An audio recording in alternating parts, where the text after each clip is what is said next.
Hello, friends. I am the man with no identity. The man formerly known as John Henderson. Welcome to the Theater of Thrills! Henry Jekyll is still in Austria. Meanwhile, back in England, his father has died. It's a shame. It's a shame that Henry missed it. Tonight we continue with Dr. Jekyll and Mr. Hyde. Enjoy.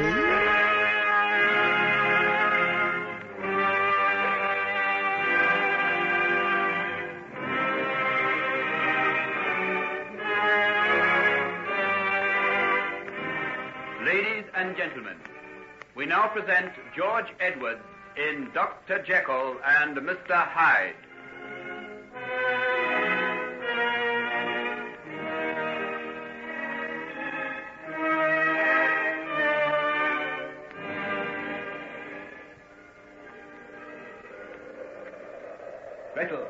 Gretel, can you hear me?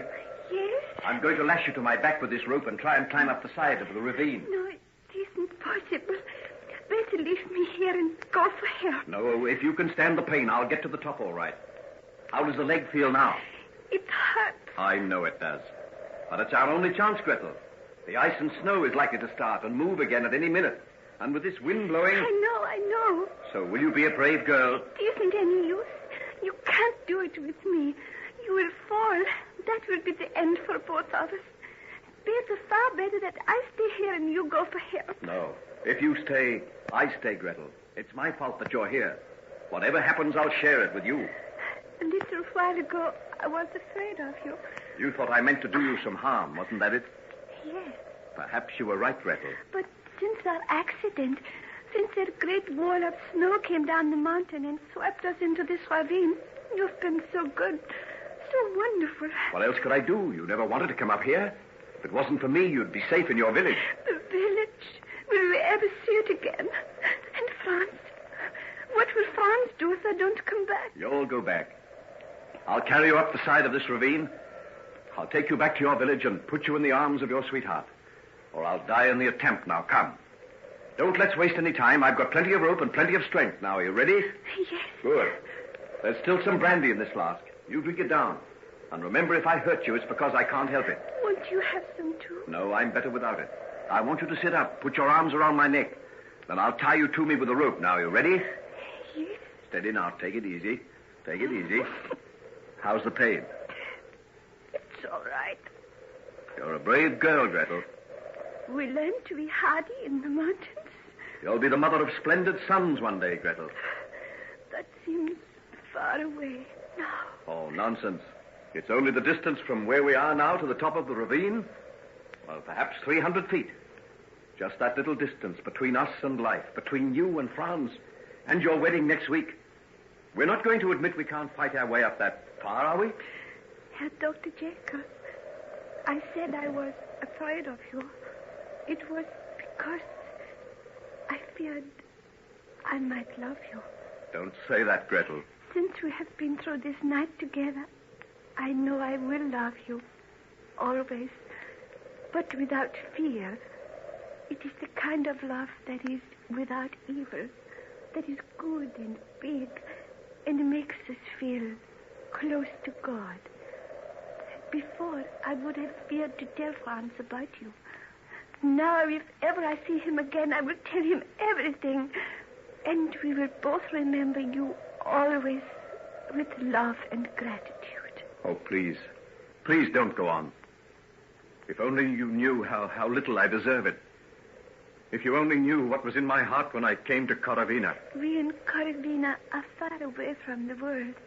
We don't know the way that others live and think and feel, but we do know good from bad. And I know whatever may have been in your heart when you first came, it is no longer there. You're right, Gretel. These hours spent on the mountain with death so close to us, just the two of us on the edge of eternity, have cleansed me as nothing in this world has ever done before. That's why I feel I can climb that perilous ravine. I feel strong. I feel that a new life has begun for me. This can't be the end. Then let us go. You will need your strength All of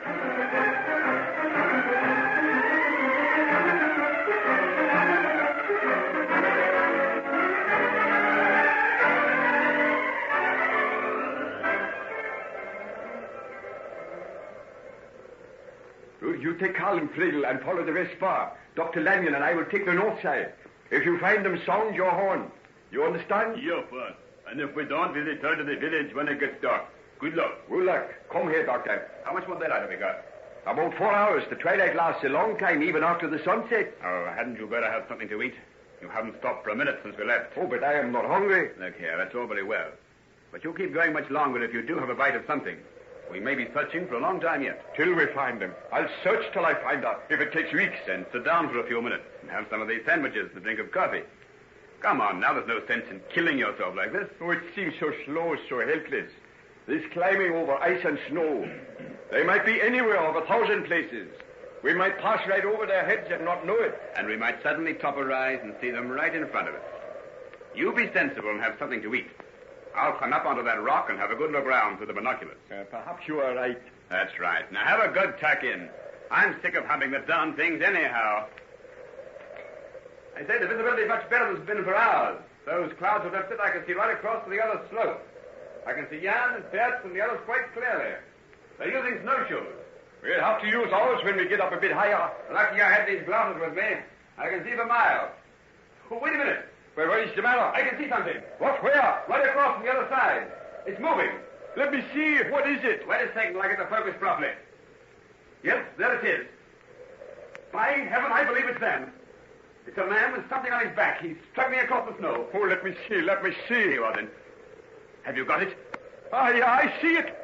You are right. It's the doctor, and he is carrying Gretel. They are safe. They are alive. They are alive. I told you so. Didn't I say Henry'd make it? You don't know Henry. He'd get out of anything. What'll we do? Sound the horn. It is the signal. Rudy and the others aren't far away. Then we'll get across to them. It'll take about an hour, but we'll let them know we've seen them, and that will give them heart. Well, sound it, man. Blast your lungs out, and let's get going.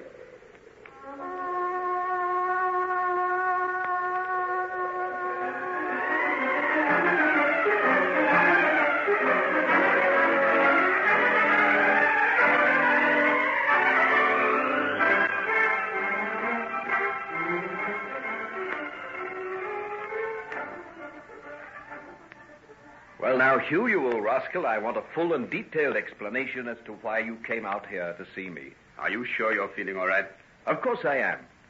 A good night's rest and one of Frau Schonks's breakfast under my belt, and, well, I feel ready to tackle it all over again. Oh, by the way, how is Gretel? Oh, she's all right. I gave her some morphia a while ago, but it's a simple fracture. She'll be none the worse in a few weeks. You were both remarkably lucky. We certainly were. If that ridge we were on had happened to be a few feet narrower, well, I'd not have been sitting here in the sun with you. Well, let's talk of that. No, let's talk about why you're here. You got me thoroughly curious. How did you know where I was? Hetty Wilson told me. Hetty Wilson? Yes. But where did you see her? I went to that address you gave me. What address? Edward Hyde's house. You what? By heaven, Hugh, you had no right to do that. I gave it to you in the strictest confidence, on the understanding that you'd never reveal that you knew it except under the greatest emergency. I didn't reveal it. Nobody knows it but myself. And there was an emergency, Henry. The greatest emergency. Why, what do you mean? Has something happened? Yes. What is it? Tell me quickly. Your father, old chap. My father. He's dead. Yes. Tell me about it. A stroke. He barely regained consciousness. It's only a matter of a few hours, and then the end. Why didn't you let me know before? You left no address. That's why I went to Hyde's place. I thought perhaps he might know. I see. Did Hetty tell you anything else beyond where I was? She thought Hyde had gone with you. Is that all? She talked about him a bit. I gathered he's not very popular. No, he wouldn't be. Did she say anything about me? She seemed pretty bitter on that score, too. Yes, I suppose she is. But why do I think about these things when he is dead? Without my knowing, without me being there. You couldn't have done anything, old chap. But he would have liked me to be near. We were very close. Always. Yes, I know that. That's why I came out to tell you. I couldn't bear it to come just by letter or telegram somehow. Thanks, Hugh. I appreciate it. You're a very good friend. The best I've got now. Well, what will you do? Go back right away? Oh, I suppose so. That's why I can't quite see that there's nothing to be done, and London's a dreary place to feel sad in. I think it might seem a little odd if you didn't. There's bound to be a lot involved with the estate. Ah, yes. The estate. Our good friend Mr. Utterson will be busy in that direction, I suppose. All right. I'll go back and wear black clothes and a somber look and sign on the dotted line like a respectable member of society. Oh, Dr. Jekyll, did I disturb you? No, Franz, what is it? How about the wedding next week? Gretel will not be well enough, I think. Why not? She won't be able to walk down the aisle of the little church as you'd planned, but the priest can marry you at her bedside if you like. Oh, it would not be too much. I don't think so. A broken leg is not so serious that you need put off your wedding. Oh, thank you, Herr Doctor. We were so afraid. It is so unlucky to put off a wedding. Yes, of course it is. Don't do it on any account. I'm going to be married, too, almost as soon as I get back to London. I'm not going to put it off for anything. Why, what's the matter, Hugh? Why are you looking like that? Well, as a matter of fact, Mr. Addison came with me as far as Paris to see Margaret. Yes? Well, what about it? He thought that under the circumstances it would be as well to postpone things for a while. You mean my wedding to Margaret? Yes. As a matter of fact, I think he's cancelled some of the arrangements already. What, without consulting me? By heaven, this is too much. But surely you must... I've been waiting for Margaret for years. He's put me off again and again, and I'll not stand for it. Nothing and no one shall keep her from me. If that old man tries to do it, it'll be the worst for Henry, him. old man, take a pull. You're unstrung. You've had a bad time. The accident, the news of your father's death, and now this. Oh, haven't I lost enough? I can't do without her. I can't. She's the most beautiful and the most wonderful thing I've got left in life. How can I live without her?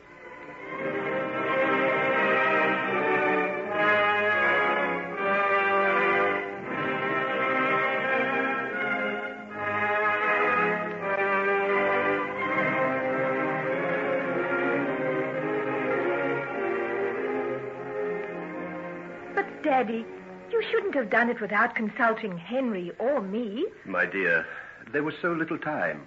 The wedding invitations were in the hands of the printer. I only just cancelled them in time. But how did you know that we wouldn't want to go on with the wedding? But surely... Oh, I know what you're going to say. Respect to Mr. Jekyll. What will people say, and all the rest of it. We could have been married very quietly without any fuss, and no one would have thought any the worse of us. Well, my dear, you can still do that if you want to. But you're hoping we won't. Oh, Daddy, I wish you didn't feel the way you do about my marrying Henry. It makes me frightened somehow. In what way, dear? I know you're the best and dearest person in the world, and you'd do anything for my happiness. The fact that you're so opposed to Henry makes me wonder sometimes. Wonder what? If there may not be something against him after all. Margaret, dear, I feel that I'm playing false with the son of my dear old friend, Edward Jekyll, when I say these things against him. But a good father doesn't necessarily mean a good son. And there's something about Henry that has always filled me with uneasiness. Yes, but what? You never have anything definite. It's only a kind of instinct. I think it dates from a time when you were both children. Do you remember the time? One Christmas day, when you and he had a quarrel. It was over a doll, I think. You wanted to play with it, and he wanted you to go riding on his new sledge with him. Yes, I remember.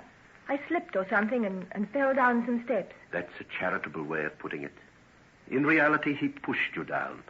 His father and I happened to be watching through a window, and we saw the whole thing. I also saw his face when he did it. What do you mean?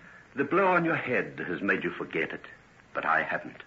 I remember all too well. But what? What do you remember? The look on his face. It wasn't the expression of a child. It was that of a fiend. Of what?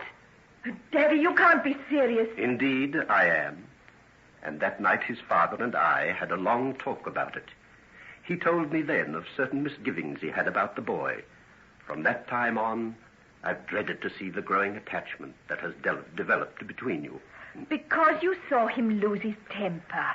You know me better than to think I'd pay any attention to so small a thing as that. Well, what else then? There was a story about something that happened while he was still at college. One of his friends, a boy named David Markham, got into some sort of disgrace. No one knows really what happened, but while Henry was in the room with him, it was a room high up in a tower, young Markham either threw himself or fell out of the window and was killed. Daddy, you're not suggesting that Henry had anything to do with that? There was another boy there, son of a client of mine, who said that Henry had been particularly intimate with Markham and had actually been involved in the same escapade that got him expelled. There was no proof of it, and Henry, of course, went scot-free. What was the escapade? According to my client, something to do with two village girls. No, I'll not believe it. It isn't possible. My dear, I'd do anything to spare you this, but you've asked me why I oppose your marriage to Henry. These are my reasons. Well, suppose it is true. That was years ago. Henry might have been tempted. Who are we to judge him? But what about the rest of his life? Doesn't that make up for it? All the wonderful things he's done for sick people, his clinic, his work at the laboratory. You saw that article about him in the Science magazine. He's not yet 30, and he's made some discoveries that'll transform modern medicine. For all I know, Margaret, dear, Henry may be a genius. But even a genius would not find forgiveness in my eyes if he caused you any harm. Harm? But how could he? Don't you understand that he loves me? But not enough to give up his association with a man whom I've reason to believe is evil enough to overcome all that is best in Henry Jekyll and reduce him to a level similar to his own. And that is lower than the beast. Who are you talking about? A man named Edward Hyde. Has he ever spoken to you about him? No, never. Who is he? I don't know. But before you marry Henry, I'm going to make it my business to find out.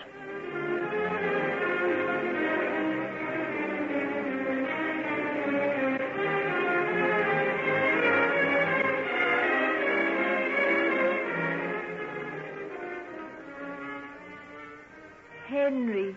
Oh, my poor darling. You don't know how good it is to see you, Margaret.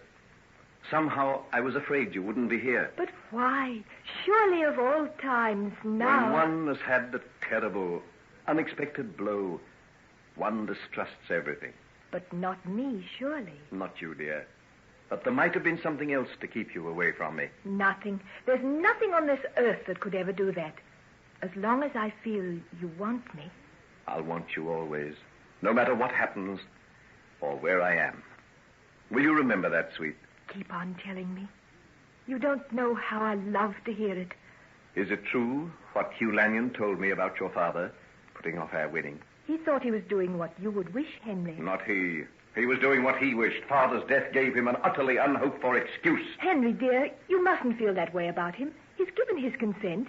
He told me that there's nothing to prevent us getting married quietly, even now, if we want to. And do you want to? Yes, if you want it that way. Never mind about me. How do you feel? Will you marry me now, right away?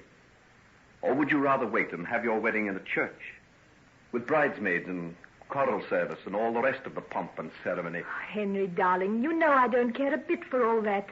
No, but you hesitated. You said if I wanted it that way. Don't you want to get married now? Can't we talk about it a little later on?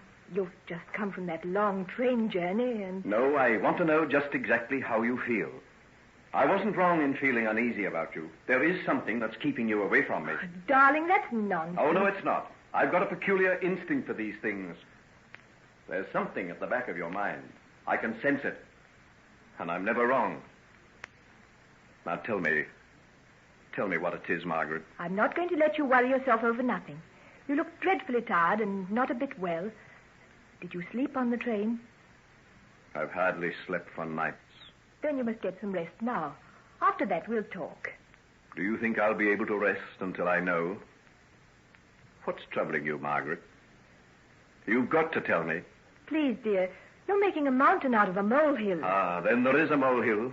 You said there was nothing. There is nothing. A pack of stories which I don't believe. What kind of stories? Oh, ridiculous nonsense about someone who fell out of a window when you were at school. What? Who told you that? Oh, never mind. It's not important. Not important? Margaret, I've got to know. But why? I told you I didn't believe it. Whoever told you is trying to turn you against me. What else did you hear? Nothing. Yes, there is something. Henry, why do you look like that? There's no need to get so angry. Isn't there? You think I should feel nothing about the person who's trying to take you away from me? But they haven't. Yet there's just that shade of doubt that makes you hesitate about marrying me. The poison's beginning to work. How can you say such a thing? I don't care what anybody says about you. What have they been saying? It was your father, wasn't it? Yes, it was. I guessed it. And yet you say he's not trying to prevent our marriage. If he doesn't think you'll make me happy, can you blame him? No.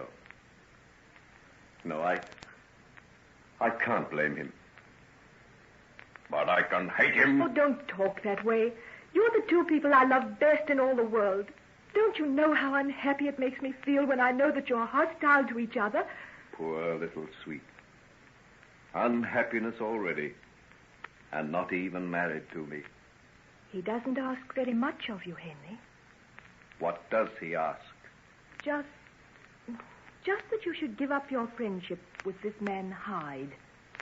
Hyde? He told you of Hyde? Yes, he did. What did he say? He said he was lower than the beasts, and evil enough to overcome all that is best in you and make you like himself. Did he tell you anything else about him? No, nothing. Who is he, Henry? He's a man I've used to help me in some of my scientific experiments. There. I knew there was some perfectly good explanation. Will you be needing him much longer? That depends. On what? On you, Margaret. I don't understand. The day you marry me, my need of Hyde will cease. Well, what a strange thing to say. What have I got to do with Hyde? Nothing. You're as far apart as the moon from the earth. And yet his fate lies in your hands. You have the power to exorcise him, to set his evil soul at rest forever. Or send it out into the world to ravage and despoil like a creature out of hell itself. Henry, you frighten me. You look so strange. And you're thinking once again that perhaps your father was right. How do I know unless I've seen this man? You have seen him. When? The night my mother died, don't you remember? You mean that awful little man I saw out near your laboratory? Yes, that's the one. But Henry, he's horrible, dreadful. How could you bear to have him near you? Oh, you'll have to send him away. He is evil. Think what happened just by having him there that night. Yes, because of him my mother died. Oh, don't say that. But it's the truth. Don't think the knowledge hasn't haunted me ever since. And now my father. Perhaps if it wasn't for Hyde, they'd both be alive today. Then send him away. Get rid of him before he does us any more harm. Oh, promise me you will. Then you'll marry me. The day you come and tell me that you've sent Hyde away forever, I'll marry you. Then we'll go back to London tomorrow. Have you had enough of Paris? More than enough. I, too. I want to get back to work, to the clinic, to the hospitals. It's only in work, good, hard, ceaseless work, that we can lose ourselves. And lose the Edward Hydes. And lose the Edward Hydes. You don't know how right you are, Margaret. The Edward Hydes in ourselves.